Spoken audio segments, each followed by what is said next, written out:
저 마이너스 40%예요. 어떡해요? 뭘 어떻게 탈출해야지. 안녕하세요. 김 부장입니다. 최근 삼성전자, SK하이닉스가 신고가를 찍으면서 많은 분들이 포모를 느끼고 계실 겁니다. 근데 이 와중에도 다른 종목에 물린 채 소외감만 느끼고 있는 분들 정말 많으실 거라고 생각이 들어요. 실제로 제가 현업에 종사하고 있으면서 가장 많이 받는 질문이 이겁니다. 제가 어떤 특정 종목에 물려 있는데 이거 원금까지 본전까지 올라올까요? 이런 질문을 가장 많이 받고 있는데요. 그러니까 이런 분들은 사실상 물려 있으면서 팔지도 못하고 손실 때문에 더 사지도 못하고 이러지도 저러지도 못하는 그런 상황 속에서 매일 계좌만 들여다보면서 사실상 스트레스를 키워가고 있는 그런 꼴이라는 거죠. 오늘은 손실 종목을 정리하는 가장 현실적인 방법 3가지 정확하게 알려드리도록 하겠습니다. 많은 분들이 손실률 순서대로 계좌를 정렬을 하고 계세요. 마이너스 10%, 마이너스 20%, 마이너스 70%. 그런데 저는 반대로 봅니다. 그러니까 제가 개인적으로 따로 정렬을 해서 종목들을 보게 되는데 손실률이 아니고요. 앞으로 올라갈 확률로 계좌를 다시 정렬을 하고는 합니다. 예를 들어 볼게요.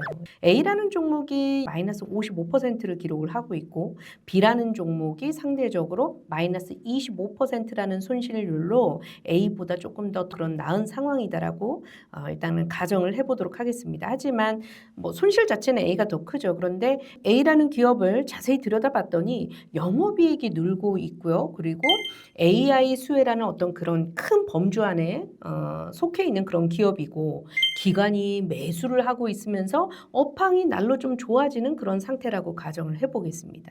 반면에 B는 3년 연속 적자에다가 또 유상증자 가능성도 있는데 거래량이 심지어 감소된 상황에서 섹터 자체로도 뭔가 좀 소외된 그런 상황이다라고 보면 그러면 저는요 A라는 기업이 마이너스 55% 손실을 기록하고 있을지라도 B라는 기업을 먼저 정리를 합니다. 왜일까요? 시장은 과거를 보상해 주지 않기 때문에 그렇죠. 앞으로 올라갈 종목을 사주는 겁니다. 올해 실적이 얼마만큼 증가가 되는지 예상이 되는가 아니면 기관과 외인이 매수를 하고 있는지 혹은 속한 산업 자체가 뭔가 최근의 시장의 트렌드에 부합하면서 산업이 성장을 하고 있는지 또 이 산업에 속해 있는 대장주가 어떤 움직임을 보여주고 있는지 또 21선 위에서 움직여주고 있는지 이 5개 중에 최소 2개 이하의 체크가 된다면 저는 과감하게 정리 후보군으로 넣어놓곤 합니다. 이거 진짜 중요한데요. 사람들은 보통 2가지 실수를 합니다. 정말 많은 실수를 해요. 꼭 이렇게 판단을 하시더라고요. 전부 보유를 한다든지 아니면 전부 손절. 그러니까 둘 중 하나만 생각을 합니다. 그런데 계좌 복구 잘하는 분들의 계좌를 보면 이런 분들은 중간이라는 그런 대응이 있어요. 그 중간이라는 대응이 뭐냐면 예를 들어서 100주를 보유하고 있다라고 하면 100주를 전부 다 팔지 않습니다. 좀 비록 마음에 안 든다 할지라도 30주를 먼저 매도를 해보고요. 반등이 없으면 그 다음에 다시 30주를 추가적으로 매도를 하고 또 반등이 없다 그러면 30주 추가. 이런 식으로 상황에 맞게 순차적으로 진행을 해본다라는 거죠. 이렇게 되면 뭐가 좋냐면 일단 심리적인 부담에서 서서히 해소가 되기 시작하게 됩니다. 그리고 일단 30주를 처음에 먼저 매도를 함으로 인해서 그때부터는 현금이 생기게 되죠. 마지막으로 3번째, 즉시 반등을 한다 하더라도 그러니까 내가 잘못된 판단이 된 거죠. 이것은 그럼에도 불구하고 심지어 남은 물량이 있기 때문에 심리적인 부담이 생각보다 그렇게 크지 않다라는 것. 이 점을 기억을 해보셔야 됩니다. 실제로 많은 투자자분들이 전량 매도를 하고서 그 다음에 폭등을 할까 봐 그것 때문에 못 파는 그런 상황에 놓여져 있는 분들이 많거든요. 그러니까 지금까지도 많이 하락했는데 왠지 내가 이 구간에서 포기하면 그다음부터 폭등이 나올 것 같은 그런 불안 여기서 지금 해소가 안 된다라는 거죠. 결국에 순차적으로 정리를 하게 하는 이 30% 전략은 여기에서 벗어나게 해줄 수 있는 가장 최선의 대안이 되곤 합니다. 자, 이게 사실 가장 중요한 부분이에요. 손실 종목을 정리를 하는 그 목적. 단순하게 보면 손실을 줄이는 데 있어서 그 목적이 가장 클 거라고들 생각을 하시지만요. 사실 손실 종목을 정리하는 가장 큰 이유는요. 돈을 다시 벌기 위한 그 목적이 가장 커야 됩니다. 여러분이 지금 손절을 안 한다고 그 손실이 없어지는 게 사실 아니죠. 계좌에는 이미 그 숫자가 계속 찍혀 있으면서 손실률을 키워간다면 그 손실금액, 평가금액 자체가 계속해서 증가가 되는 그런 상황에 있다는 것을 꼭 기억하고 계셔야 됩니다. 결국 안 판다라는 건 손실을 없애는 게 아니라 사실 그냥 안 보고 있는 것뿐이라는 거예요. 진짜 무서워해야 될 것은 내 계좌에 찍히는 손실금이 아니라 기회비용입니다. 기회비용을 정말 무서워하셔야 돼요. 지금과 같은 시장에서는 더더군다나 중요하죠. 예를 들어 보도록 하겠습니다. 손실 종목 A라는 종목이 있어요. 최근 3개월 동안 보유하면서 마이너스 25%까지 손실을 키웠어요. 그런데 같은 기간에 반도체 대장주는 40%나 올랐거든요. 그러니까 A라는 그 손실 종목을 들고 있으면서 3개월 동안 여러분의 돈은 마이너스 25%라는 손실을 향해서 가고 있었던 거고 같은 3개월 그 기간 동안 다른 돈은 40%의 상승을 향해서 가고 있었어요. 이 격차 65%입니다. 이게 진짜 손실이라는 거예요. A라는 기업의 마이너스 25%도 물론 중요하겠지만 A를 들고 있어서 놓치게 된 사실상 40%의 수익까지 합친 그 격차가 진짜 손실이다라는 점 기억하셔야 됩니다.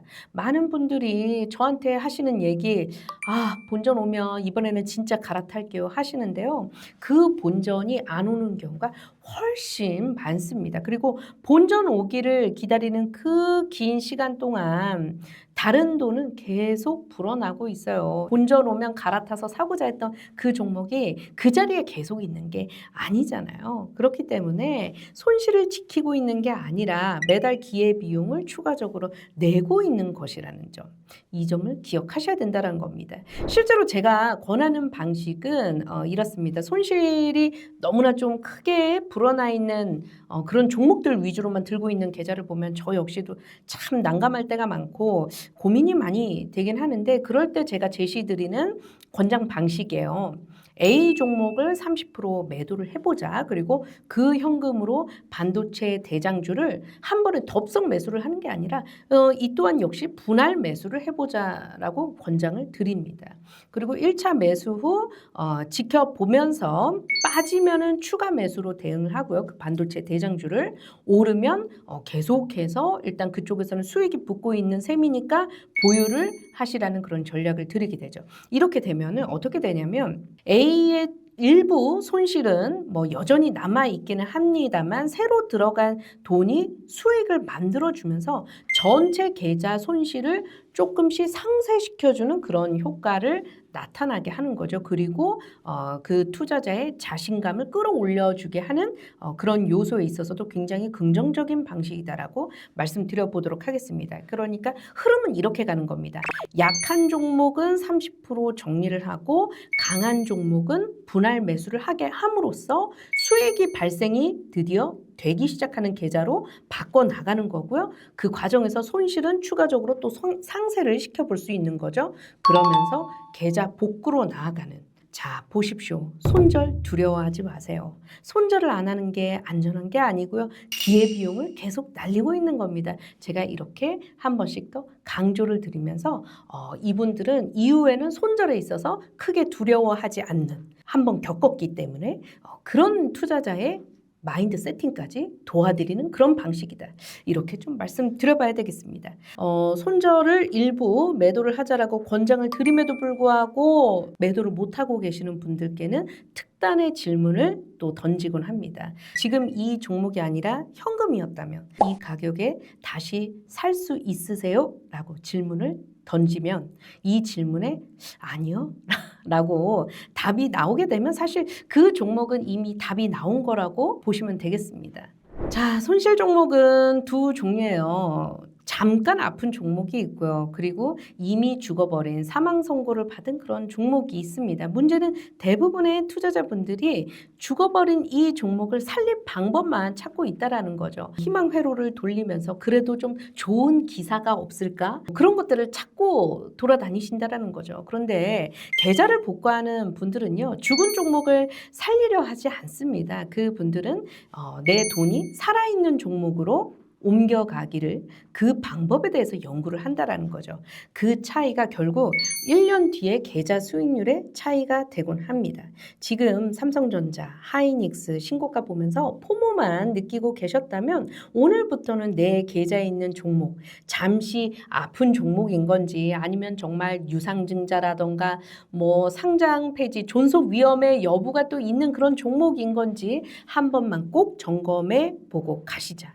이렇게 좀 말씀드려보도록 하겠습니다. 오늘도 시청해 주셔서 감사합니다. 지금까지 김 부장이었습니다. 물린 종목이 있다면 댓글로 남겨주세요. 이 종목이 잠시 아픈 종목인 건지 아니면 사망 선고가 곧 내려질 종목인 건지 진단해 도와드리도록 하겠습니다.